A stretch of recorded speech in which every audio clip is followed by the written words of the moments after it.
So let's keep things moving along here on Climate Talk Radio. I am your host, Nancy Skinner, and this is Climate Talk Radio, where we ain't denying nothing. We're trying to fix it, and in a hurry, really.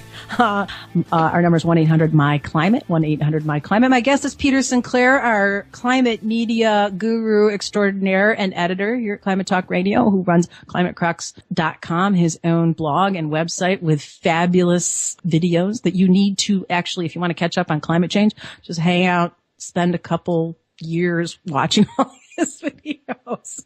You'll know more than that. Hey, last time, Peter, we were talking about some of the really, really bad reporting that goes on with meteorologists. I'm just calling them weathercasters because that's what the society calls them, weathercasters. We talked about the fact that they don't actually, many of them have no BS in atmospheric sciences whatsoever. They just know how to read scripts, and people don't understand that, right? Outside of a very few glowing exceptions, like my friend Jeff Masters at the Weather Channel, who's a PhD and an absolute climate wizard guru, former hurricane hunter, what you see at most local stations is basically someone who's been hired because they look good and they talk good, and they probably have a degree in broadcasting with maybe a minor in meteorology if they're lucky, and they can talk about, what the clouds are doing over the next few days, but they're by no means qualified to talk about climate science, which is a vast area of study. And so, in their defense, many of them work for station owners who tend to be on the very conservative side of things and don't want to hear about hot political issues like climate change in their regular broadcasts. Again, back to the gravity theory. It's these extreme events are happening all the time. Where we talk about record-breaking this, extraordinary this. Pete was going on about biblical flooding. You hear that even on the evening news with Brian Williams at the end of his newscast. 9 inches of rain and cars, underwater, nor'easter, a strange nor'easter, and that's it. There's no context put into that. So we talked about that. Speaking of the Weather Channel and a very attractive weathercaster, and I don't know if she is a meteorologist, probably is, you would think, I don't know, on the Weather Channel, because they've sort of changed their tune a lot recently. There was a reporter, and she was talking about the October heat wave. I'm going to say this wins the award for the dumbest weathercaster statement of the week. So here's what's happening. Our jet stream is building north. Yesterday you felt the beautiful weather in Colorado. That's spreading, and we're going to be looking for all above average temperatures throughout the plains as we get you through this weekend. Look at some of these readings coming in. 80 in Kansas City, that's 15 degrees above average. We've got 91 in Oklahoma City, that is 21 degrees above average. And Denver looks great, upper 70s as well. Not as much above average, but still very, very nice out here if you like the warm weather without a lot of humidity. Who doesn't, right? Who doesn't? Yeah, Who doesn't great. like it? Hey, let's 25 go. degrees above normal. I don't in the summer. Yeah, well, hey, what's the problem? It's going to be really warm. Who doesn't like that, Pete? Don't you like to be hanging out in, say, 125 degree, 130 degree weather? Magical, wonderful, perfect experience. It's exactly what I want every day of the year. Just say it's just, to me, we do have some callers on the line. Let's get some different opinions. 1-800-MY-CLIMATE. Let's not go with me. Okay, 20 degrees warmer. Oh, who doesn't? Let's see. We have Stu from South Bend, Indiana on the line. Welcome to the program, Stu. Hey, thanks. Well, thanks for joining us. You're on with Nancy and Peter. Well, you were talking about the lady from the Weather Channel. I don't think she was trying to do a whole global warming statement. She was just getting people pumped up for the football weekend and stuff. So I think you need to cut her some slack. I mean, it's not the time to be talking about global warming when we're getting ready for football. Okay, fair enough. But that's you want to talk about the Weather Channel. John Coleman over the weekend, it was just posted online at globalclimatescam.com. He says that that's all just a joke, and John Coleman, he co-founded the Weather Channel. So, I mean, if anybody was going to benefit from the world being this overheated apocalypse, I mean, he'd be the guy that would make a ton of money talking about stuff like that, and he says it's all a scam. So there, yeah. Peter? Well, John Coleman is well known for being completely out of step with the mainstream science. He's not a climate scientist. He's never published any papers. Edison was out of step. Stu, let him finish. Henry Ford was out of step. He did pretty good. Let's let Peter finish about John Coleman, because I hear this all the time. Hey, are you going to let me talk or what? I mean, you know, you're sitting here. I absolutely am, because that's how I operate. But let's let Peter finish the John Coleman myth, because we hear it all the time. So let other people experience the truth. I'm happy for you. You know, I'm really glad that you pay attention and you listen and stuff. But there have been people throughout history that have all been out of step with what the norm was. If Martin Luther King hadn't been out of step, we'd still have Jim Crow laws and stuff. Well, okay, on that note, that's certainly all for Martin Luther King. Every scientist that claims that, for instance, tobacco is perfectly fine for you, or that HIV does not cause AIDS, they're not all Galileo. Okay, when you go to a doctor and if you are sick, you probably would like to be treated with the what we would call the consensus treatment for whatever your condition is. In other words, 99 out of 100 doctors would prescribe this treatment for you. You would be unlikely to take it. You wouldn't want to ask one doctor. Jonas Salk what his idea for a vaccine would be. Oh, geez, he revolutionized medicine and the way polio is treated. So don't tell me that there aren't ideas out there that aren't going to, like, grow and they're going to take shape and they're going to, like, really get out there and prove that all this myth stuff doesn't even exist, because, you know, that's the way we make advances, by pushing into the head current of this gobbledygook stuff we all get from the media when you all say the same thing all the time, and you just keep throwing it at us until finally you can be out there and you can stand on your own and think for yourself and realize that, you know what, I can rise above all this stuff. We're getting it. I hear you. Okay, Thank you for your input there, Stu. There was so much served up on that platter, Peter, that we need to put Stu on hold for a second. Go ahead. I'll give you the first jab at it, Peter. Well, okay. So, you know, we've understood that there are heat-trapping gases in the atmosphere for more than 150 years. We developed our best knowledge of how the atmosphere works in the Cold War when we did a tremendous amount of research so we could develop our generation of heat-seeking missiles, which have allowed America to dominate the skies for the last 60 years. Those heat-seeking missiles work because of our understanding of heat-trapping gases in the atmosphere.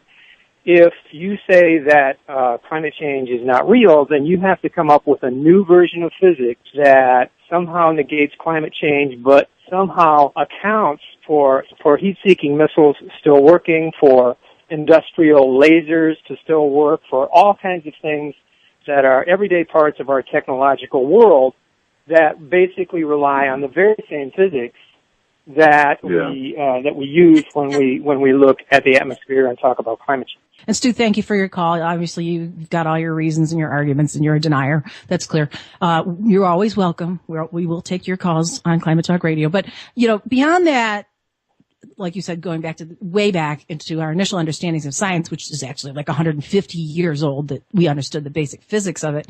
But the consensus, obviously, 97% of scientists are even higher, and it's peer-reviewed research, and that makes them a very conservative bunch of scientists, because they all have to read each other's stuff. That's what that means, and they have to approve it, and they all have big heads and egos, so they try to poke holes in everyone's theory, and if they can't poke holes, then it's peer-reviewed, and so the international consensus on that, and our own U.S., NOAA, NASA, as I've said, American Medical Association, all these organizations agree on this. So, the idea that it's not real is ridiculous. Let me make a point here. What I did when I started reporting on this issue was I decided I'm going to talk to and hang out with mid-career and peak career working, publishing scientists, what I call boots on the ice cap. These are the shock troops of science. These are the people that are making the observations. On an ice cap. I'm sorry, go ahead. You're working with these guys, okay, right, in the grind.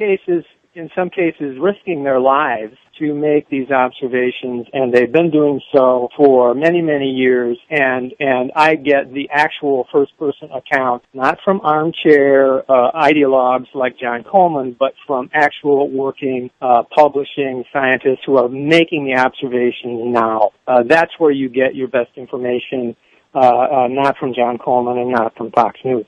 Right. Well, I watched Chasing Ice, a documentary. I think you worked with Dr. Jason Box, who will be contributing to our show. Very, very renowned, and he's also an Emmy-nominated. This Chasing Ice project was Emmy-nominated. So, and you were in Greenland, where you can actually see these huge crevasses and these ice sheets collapsing before your very eyes. Right, and we know, for instance, from satellite observations of Greenland, that the loss of ice in Greenland has doubled over the last 5 years, and we expect that rate to continue to accelerate over coming decades. And the same thing with Antarctica. And faster than we thought. The urgency factor is that it's happening much faster than even scientists predicted. 5 to 6 times. I hear all kinds of different, but much faster because of all these feedback loops, positive feedback loops. We'll explain that. That means one thing makes one situation worse. When you're absorbing more of the ultraviolet radiation from the sun and it melts the snow, then it goes into the ocean.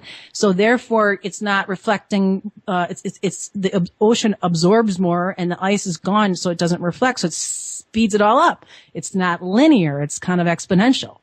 Yeah, it is without a doubt speeding up. But I guess the main point is that you want to talk to the guys who are making the observations on the ground. These are observed data. This is not a model. It's not a theory. This is stuff that's actually happening right now. If you go to Greenland, you can see it. But more and more, we're able to see it right in our neighborhoods.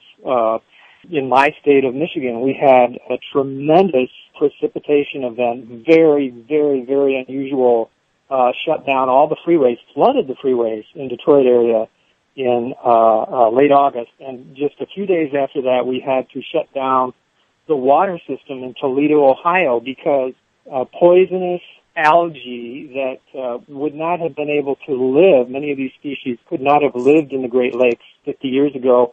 Now those waters are warm enough that some of these toxic algae can live and thrive there, and they are doing so. So Toledo doesn't have water, big deal. And we couldn't drive in New York.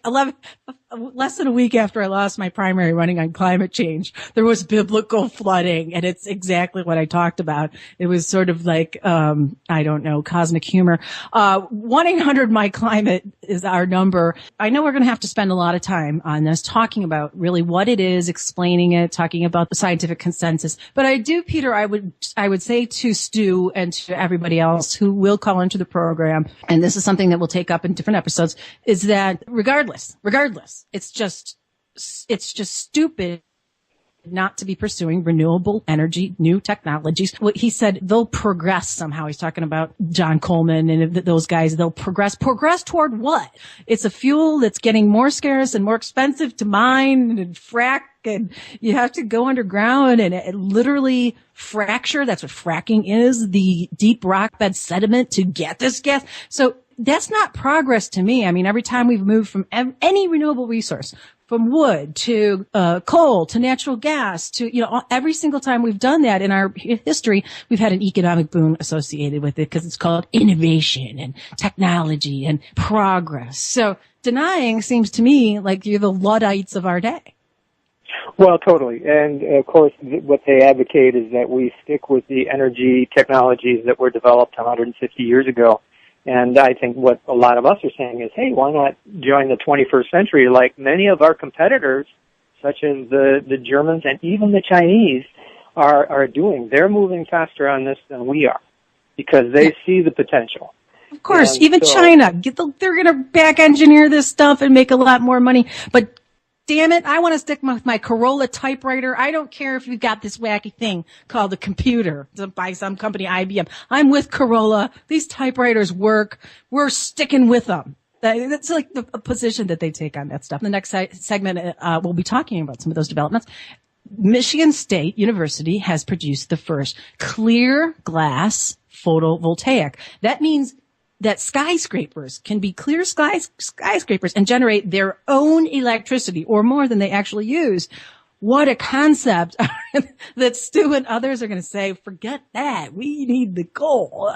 So that's a fascinating discovery. There are so many more, and I'm always going to highlight those as we go along on Climate Talk Radio. The solutions are happening and producing themselves just as quickly as what we're seeing on the ground with the effects of climate change. And so you'll be with me, Peter Sinclair. Thank you for joining us today.